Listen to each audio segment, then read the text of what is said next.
toi. Quand on fait des entrevues dans le privé, là, j'ai été boss à la presse, moi. Quand on fait des entrevues avec des candidats, des candidates, il y a des questions qu'on n'a pas le droit de poser. Parce que ça s'en va direct au homme du travail, puis on va se faire, avec raison, blâmer. Pas le droit de demander à une femme, par exemple, si elle veut faire des enfants plus tard. Pas le droit de demander à une femme si elle est religieuse ou non. T'as pas le droit de demander à un gars s'il pratique une religion ou non. Qu'est-ce que vous allez faire le jour où un très bon candidat sikh va se pointer à une entrevue, puis vous allez lui dire, tu peux pas devenir acteur au ministère du Revenu, toi t'as un turban. Ça s'en va où, ça?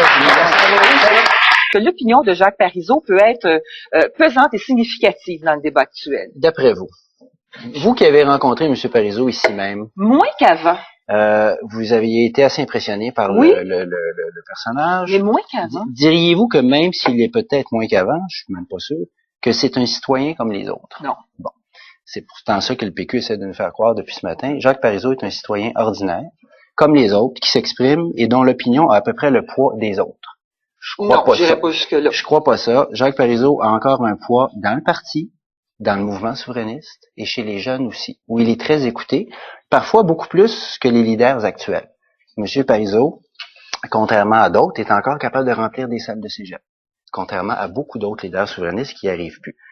Là, il va être d'autant plus écouté que c'est pas l'immense pavé dans la mare qu'on pensait. Mm-hmm. C'est une lettre posée, réfléchie, structurée, presque en ordre chronologique. Il nous ramène des faits.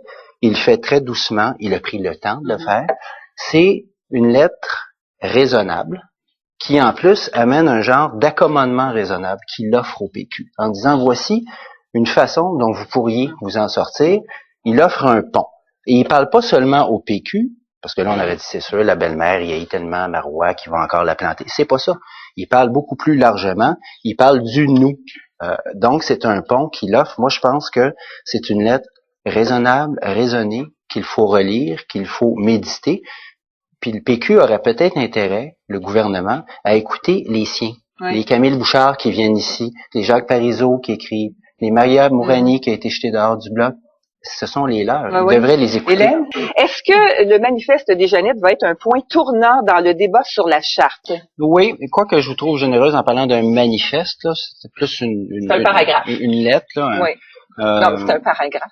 Ça n'a pas d'importance, c'est cosmétique, mais oui, c'est un moment important à cause des personnalités qui sont derrière la chose. Il y a eu deux moments, cela dit. Il y a eu le premier moment, l'entrée en piste assez spectaculaire. Madame Bertrand, la lettre, on en a beaucoup parlé dès les premières heures. Mais on peut pas juste rejeter du revers de la main l'avis d'une femme comme Madame Bertrand. Ouais. Et d'ailleurs, elle amenait, sans trop d'émotivité, là, dans sa lettre, elle amenait le débat sur le retour du religieux, ce qu'on entend beaucoup aussi dans la bouche de Bernard Drinville, et le recul possible ou craint de l'égalité homme-femme. Jusque-là, c'est légitime, surtout venant d'une femme comme Jeannette Bertrand, qui, comme elle l'a dit, elle a connu la grande noirceur. Moi, je suis tout à fait à l'aise. C'est le dérapage, donc la deuxième étape. Le deuxième moment avec lequel moi, je suis franchement mal à l'aise. Pourquoi? Parce que ça exprime ce que vous pensez être derrière Ben, je sais pas, mais il me semble que là, on a appuyé bien fort sur le bouton, puis ce qui est sorti, c'est pas cute. Et il me semble que là, en ce moment, quand on gratte un peu, là, pour rester dans mon allégorie de boutons, je m'excuse, c'est un peu dégueulasse, hein, mais me semble que quand on gratte, on trouve des affaires pas trop le fun, puis pas Madame Filiatro, elle l'a peut-être échappé, c'est peut-être le matin, c'est peut-être l'enthousiasme, c'est peut-être pas l'arcan qui lui a fait dire, je sais pas, mais ce sont des folles.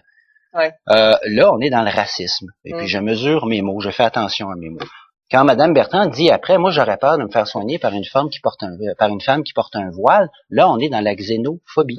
Et là encore, je mesure mes mots. Et ça donne lieu à toutes sortes de dérapages, comme Richard Martineau dans sa chronique hier matin qui dit « Posez-vous la question », il répond même pas alors qu'il est payé pas pour poser des questions, mais pour répondre. C'est insidieux.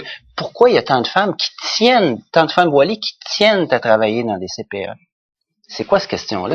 Qu'est-ce que ça sous-entend? Puis s'il sous-entend vraiment ce que je pense, ben qu'ils le disent, qu'ils l'écrivent, il est payé pour ça. Qu'est-ce que vous pensez qu'il sous-entend? Ben moi, je pense qu'il sous-entend qu'il y a un barbu quelque part dans une grotte au Pakistan qui a élaboré un plan diabolique pour islamiser les enfants dans les CPE du Québec.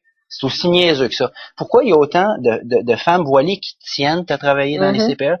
Probablement pour la même raison qu'il y a autant de Philippines qui font le ménage dans les chambres, dans les grands hôtels du Québec. Probablement la même raison qui fait qu'il y a tellement de Mexicains qui ramassent nos petits fruits. Je pense que c'est plus là la Oui, réponse. oui, oui.